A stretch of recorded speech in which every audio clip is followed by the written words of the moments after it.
Hello बच्चों, good morning. Welcome to our YouTube channel AIMS institute of learning. हमारे YouTube channel AIMS institute of learning में आप सभी का स्वागत है। जी हाँ, आज हम लोग बहुत इंपॉर्टेंट टॉपिक पे बात करने वाले हैं। किससे? आईआईटी एग्जाम से रिलेटेड। जैसे कि आपको थंबनेल देख के पता चल गया होगा कि रफ कैसे करें एग्जाम में। बच्चों ये सुनने में तो बहुत छोटा सा पोर्शन लगता है, लेकिन बहुत इंपॉर्टेंट होता है। और क्या क्या मैक्सिमम स्टूडेंट गलती करता है रफ करने में एग्जाम में, उस पर हम लोग आज डिस्कस करेंगे। रफ करने का सही तरीका क्या है उस पर भी बात करेंगे। क्योंकि देखो, जब तुम एग्जाम दे रहे होगे उस समय तुम्हारा एक एक सेकेंड इंपॉर्टेंट होता है। क्या होता है? एक एक सेकेंड इंपॉर्टेंट होता है। और अगर रफ करने में सही टाइम को यूज करोगे तो अगर तुम्हारे पास 2 मिनट भी लास्ट में अगर एक्स्ट्रा बच गया रफ के वजह से, तो एक क्वेश्चन भी अगर तुम्हारा उसमें सही होता है, तो अगर 1 या 2 नंबर भी बढ़ता है तो 100 रैंक तुम्हारा कम हो सकता है। बहुत बेहतर हो सकता है ना, एक अच्छी रैंक आ सकती है। ठीक है, तो बेसिकली रफ करना एग्जाम में एक बहुत बड़ा पार्ट है, लेकिन बहुत सारे स्टूडेंट उसको इग्नोर कर देते हैं कि चलो ऐसे ही रफ करेंगे। नहीं, आज हम लोग सीखेंगे क्या बेहतर तरीके से रफ कैसे करते हैं और रफ करने में क्या क्या गलतियां नहीं करना चाहिए। क्योंकि मैं कई बार एग्जाम दे चुका हूं, बहुत टाइम एग्जाम दे चुका हूं, तो मुझे एक्सपीरियंस है इस चीज़ का। हम अपना एक्सपीरियंस शेयर करेंगे आप लोगों के साथ में। ठीक है, स्टार्ट करते हैं। तो जैसे मॉक टेस्ट देते हैं हम लोग अभी भी, तो उसमें से ही रफ करना शुरू कर दीजिए। जैसे कि अभी से 1 महीना बाकी है, ऑलरेडी हम ये मान के चलते हैं जो भी एग्जाम का प्रिपरेशन अभी कर रहे हैं, जो 2023 में एग्जाम देंगे, वो ऑलरेडी प्रिपरेशन उनका हो चुका है। अब तो बारी है सिर्फ टेस्ट लगाने की, मॉक टेस्ट देने की, और उनमें क्या क्या कमियां हो रहा है उनको सुधार करने की, देखने की, है ना। तो ये मान के चलते उनका प्रिपरेशन हो चुका है। और मॉक टेस्ट देते समय ही अपना जो रफ होता है ना, उनको सुधारना अभी से चाहिए। यह नहीं कि एग्जाम में बाद में जाके देखेंगे, नहीं। आदत अगर अभी से डालेंगे तो एग्जाम में जाके आप चाहो या ना चाहो आपका रफ अच्छा होगा, है ना, रफ अच्छा होगा। लेकिन अभी अगर जैसे तैसे करने की आदत है तो फिर दिक्कत हो जाएगा। ठीक है, स्टार्ट करते हैं ज़्यादा टाइम ना लेते हुए।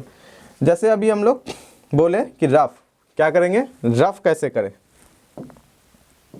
ठीक है, रफ एग्जाम में किसका? जैम का एग्जाम में रफ कैसे करें। ठीक, तो रफ कैसे करेंगे इसमें, जैसे सबसे पहले आपको एक स्क्राइब पैड दिया जाएगा जिसमें कि आपको रफ करना है। तो मोटे तौर पे कितना बड़ा होगा, अगर हम लोग उसको देखें तो कुछ मान के चलिए कि कुछ इतना लेंथ होगा। ये यहाँ पे दिख रहा है आपको, लेकिन इतना नहीं, जितना आप समझ सकते हैं कि A4 है ना उनका, अगर उसको आप फोल्ड कर दीजिएगा, हाफ कर दीजिएगा तो उतना होगा। अगर आपको हम दिखाएं, ठीक है, कुछ इमेजेस वगैरह अगर नेट पे मिल जाए तो शायद कुछ काम बन जाए। ठीक है, देखते हैं। जैसे ये अगर दिख रहा है आपको, बहुत छोटा सा पोर्शन है यहाँ पे, इसको अगर हम थोड़ा सा जूम करते हैं तो कुछ इस तरीके का यहाँ पे दिख रहा है, कुछ इस तरीके का। देखिए यहाँ पे ऐसे इमेज है, एक इंटरनेट में मिल जाएगा, इस तरह का इमेज आपको दिख रहा है। जो A4 के हाफ अगर हम मान के चलते हैं कि A4 जो होता है उनको अगर फोल्ड कर देंगे तो उतना ही मिलेगा, बहुत बड़ा कॉपी आपको नहीं मिलने वाला है ना। ठीक है, बहुत बड़ा कॉपी आपको उसका नहीं मिलने वाला है। ओके, तो उसको कैसे यूज करें, कैसे यूज में लाएं। तो सबसे पहले उसमें जो कि आपको कुछ काम है वो है यहाँ पे आपका रजिस्ट्रेशन नंबर लिखना, साथ में अगर नाम ज़रूरत है तो नाम लिखना, वो लिख देंगे, वो आपको कहा भी जाएगा एग्जाम में। उसके बाद ट्राई करें कि थोड़ा सा छोड़ के यहाँ से आप रफ करना शुरू करें। थोड़ा छोड़ देंगे, रजिस्ट्रेशन नाम रोल नंबर जो भी लिखने के लिए बोलेगा उसको वहाँ पे लिख देंगे। ठीक है, अब सपोज करें आप पहला क्वेश्चन से स्टार्ट किए। ठीक, पहला क्वेश्चन नंबर लिखना बहुत ज़्यादा इंपॉर्टेंट है। क्वेश्चन नंबर लिखना बहुत ज़्यादा इंपॉर्टेंट है, बहुत मतलब बहुत ज़्यादा है। क्यों? कि मान के चलते हैं कि आप 1 नंबर क्वेश्चन का रफ स्टार्ट किए, इस तरह से मान लेते हैं, इसके अंदर ही छोटा सा 1 नंबर 2 नंबर कर दिए। जैसे 1 नंबर किए, 1 नंबर रफ स्टार्ट किए, फलाना फलाना फलाना रफ कर रहे हैं, अब पता चला लास्ट तक पहुँच ही नहीं पाए, बीच में कहीं फंस गए, क्वेश्चन आगे और बढ़ नहीं पा रहा आपका। तो आपको लगता है कि नहीं, दूसरा नंबर तीसरा नंबर देखना चाहिए, क्योंकि टाइम तो बीत रहा है, प्रेशर तो बढ़ेगा ही बढ़ेगा। तो क्या करेंगे, उस जगह में लग रहा है आपको कि कुछ इतना में अगर हो जाए तो उतना गैपिंग करके आप दूसरा नंबर फिर दे के स्टार्ट कर सकते हैं। अगर नंबरिंग नहीं देंगे तो क्या प्रॉब्लम होगा बच्चों, कि कई सारा आपको एक ही स्क्रैप पैड दिया जाएगा जिसमें ऑलमोस्ट 12 सीट होंगे, है ना, 24 पेजेस होंगे। क्लियर? फिर आप अगर तुरंत बड़ा बड़ा करके रफ करके भर देते हैं तो दूसरा स्क्रैप पैड मांगेंगे तो वो क्या कहेंगे, जो भी एग्जाम आप जहाँ पे दे रहे होंगे तो पहले आपसे पुराना वाला स्क्रैप पैड ले लेगा, उनके बाद ही आपको नया देने वाला है।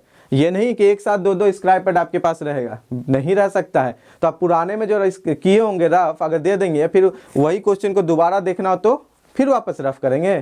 टाइम उतना कहाँ है टाइम, टाइम नहीं है, लिमिटेड है। तो क्या करना है, बेसिकली ट्राई यही करना है कि एक ही स्क्राइब पैड में एक ही जो रफ कॉपी दिया जाएगा आपको जैम एग्जाम में, उसी में रफ करने का, दूसरा नहीं लेना है, दूसरा एकदम नहीं लेना है, नहीं तो फिर आपको पहले वाला ले लेगा। तो छोटा छोटा लिखना है, जितना आप देख पाओ स्मॉल, जितना आप देख पाओ क्या करना है, बहुत ही छोटा छोटा लिखना है, स्मॉल में लिखना है, स्मॉल में लिखना है, ठीक है, बहुत छोटा छोटा लिखना है, जितना आप देख पाओ अच्छे से। और नंबरिंग जरूर करें, साथ में क्या करें, 2 पेन जरूर लेके जाए, ब्लैक ब्लू ले ले या रेड ब्लैक या ब्लू ले ले या 3 भी ले ले। उससे क्या होगा, एक क्वेश्चन अगर एक से किए तो दूसरा दूसरे अगर पेन से करेंगे तो आप तुरंत, मान लीजिए कि आपको क्वेश्चन नंबर 35 का रफ देखना हो सकता है वो क्वेश्चन में फंस गया था, वापस आपके पास टाइम मिला जो देखना हो, तो फटाफट 35 नंबर में आ जाएंगे तो आपको तुरंत दिख जाएगा। तो अब आप चुटकी बजाएं, आपका रफ आपके पास आ गया, जो भी उसमें आप वर्क किए हुए हैं उसको देख के आगे का वर्क कंटिन्यू कर सकते हैं। अगर हो सकता है कि कभी कभी होता है ना एग्जाम में कि एग्जाम दे रहे उस वक्त माइंड में नहीं आया, लेकिन आधे घंटे बाद वही क्वेश्चन हमको दोबारा अच्छे से आ गया, लग रहा है कि अरे ये क्वेश्चन का तो ऐसा होता है, क्योंकि माइंड तो बहुत तेज उस वक्त वर्क करेगा, पता ही नहीं चलेगा आपको कि ऐसे झपकी लेते हैं ना, झपकी उसी में 3 घंटा बीत जाएगा, ऐसा फील होगा, महसूस होगा। और जिनका प्रिपरेशन अच्छा है उनको तो और ज़्यादा ये फील होगा, है कि नहीं। तो नंबरिंग देना, नंबरिंग देना बहुत ज़्यादा इंपॉर्टेंट है। क्या, नंबरिंग, नंबरिंग देना बहुत ज़्यादा इंपॉर्टेंट है। क्वेश्चन में नंबरिंग देना बहुत ज़्यादा इंपॉर्टेंट है, ये बहुत ज़्यादा इंपॉर्टेंट है, अब मान के चलिए, ताकि किसी भी क्वेश्चन में आपको अगर रिटर्न आना हो तो आप तुरंत आ सकते हैं। और छोटा छोटा लिखना है, ताकि बड़ा ऐसा ना लिख दिया कि बड़ा बड़ा लिखने की आदत है और हो नहीं रहा है अभी से, तो अभी से ही जो A4 पेपर है उसको फोल्ड करके काट लीजिए, काट के पिनअप कर लीजिए। कितना, 12 सीट फुल लेंथ टेस्ट लगाना है आपको, मॉक टेस्ट लगाना हो तो 12 सीट से ज़्यादा नहीं लेना, पिनअप कर लीजिए और उन्हीं को पलट पलट के आप क्या कीजिए, रफ कीजिए, क्योंकि अभी से आदत होगा तो एग्जाम में आपका एक सेकेंड बचने वाला है। अगर अभी से आदत होगा तो एग्जाम में क्या होगा, एक सेकंड बचेगा, वही फिर आपका आगे चल के वही लास्ट एग्जाम होते होते आपका एक अगर नंबर भी बढ़ता है तो बहुत बड़ी बात है, क्योंकि आप लोगों को पता होगा कि एक नंबर में 100 रैंक आगे पीछे हो जाता है एग्जाम का। और जहाँ पे मान के चलते हैं कि ये रहता है आपका कटअप, तो वहाँ तक क्लस्टर रहता है, एक नंबर में तो 500 रैंक आगे पीछे होगा, एकदम क्लस्टर पॉइंट हो जाता है, वो लिमिट पॉइंट बन जाता है आपका कटअप, है ना। तो बहुत जरूरी है बच्चों रफ करना। कैसे करना है, 2 चीज़ों पर हम बात किए। पहला क्या बात की है, इसमें अगर हम लोग मोटे तौर पे देखें, इसी रफ में इंपॉर्टेंस पॉइंट को अगर देखें हम लोग, इंपॉर्टेंट पॉइंट्स को देखें तो सबसे पहला था नंबरिंग देना, पहला नंबरिंग देना, ठीक है, एकदम माइंड में बैठा लेना है। दूसरा छोटा छोटा लिखना है, स्मॉल लेटर में लिखना है, ठीक है, small letter in the sense कि छोटा छोटा लिखना है ना, साइज में छोटा छोटा लिखना है, तो स्मॉल लिखना है, ठीक है, बहुत छोटा लिखना है। तीसरा ध्यान रखें, तीसरा ट्राई करें एक ही रफ पेपर लेना है, एक ही रफ कॉपी में रफ करना है, एक ही रफ कॉपी में, एक से ज़्यादा बच्चों प्रयास नहीं करें और छोटा छोटा लिख के ही करें।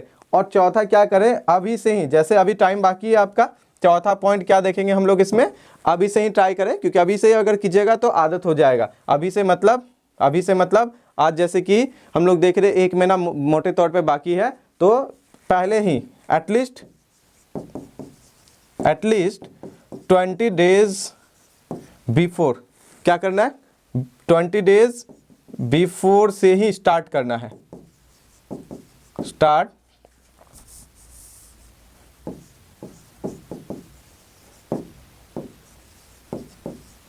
करना है। क्या करना है, रफ करना। क्या करना है, रफ करना, छोटा कॉपी पे। क्लियर हो गया बात, माइंड में सेट हो गया। ये गलती नहीं कीजिए कि बड़ा बड़ा लिख देते हैं, दूसरा ले लेंगे, फिर नंबरिंग नहीं देंगे। एक पॉइंट इंपॉर्टेंट है मेरे लिए वहाँ पे, है ना, नंबरिंग भी देना है, स्मॉल लिखना है, एक ही रफ में करना है, और नंबरिंग बहुत ज़्यादा, और पीछे तरफ भी लिखिए, नहीं कि एक तरफ लिखे तो दूसरे तरफ छोड़ देंगे, नहीं। और सबसे पहले नाम, रजिस्ट्रेशन नंबर, रोल नंबर लिखना ही लिखना है, ठीक है। अगर कोई भी इसमें भी आपको डाउट्स वगैरह लगता है तो कमेंट सेक्शन में कमेंट कीजिए, हम आपको वहाँ पे अच्छे से बता देंगे। और अगर आपको देखना है कैसा स्क्राइब पैड होता है तो नेट में सर्च कीजिए, बहुत सारा आपको स्क्राइब पैड ऐसे इमेजेस वगैरह मिल जाएगा। उससे क्या होगा, माइंड में आइडिया चलेगा कि अच्छा इतना ही बड़ा कॉपी हमको मिलने वाला है जिसमें कि हमको रफ करने है ना। ठीक है, उम्मीद करते हैं ये वीडियो आपको अच्छा लगा होगा। अपने दोस्तों के साथ शेयर करें जो कि इस बार JAM 2023 का एग्जाम देने वाले हैं, क्योंकि एग्जाम से पहले अगर उसके बारे में अच्छे से नॉलेज जानकारी मिल जाता है तो एग्जाम में एक मिनट टाइम बचेगा, तो उससे उसका भी फ्यूचर और आपका भी दोनों का ही क्या होगा, सही ढंग से आगे वर्क करेगा या आप अच्छे कॉलेज पे जा सकते हैं। मिलते हैं एक नए वीडियो के साथ, तब तक के लिए जय हिंद।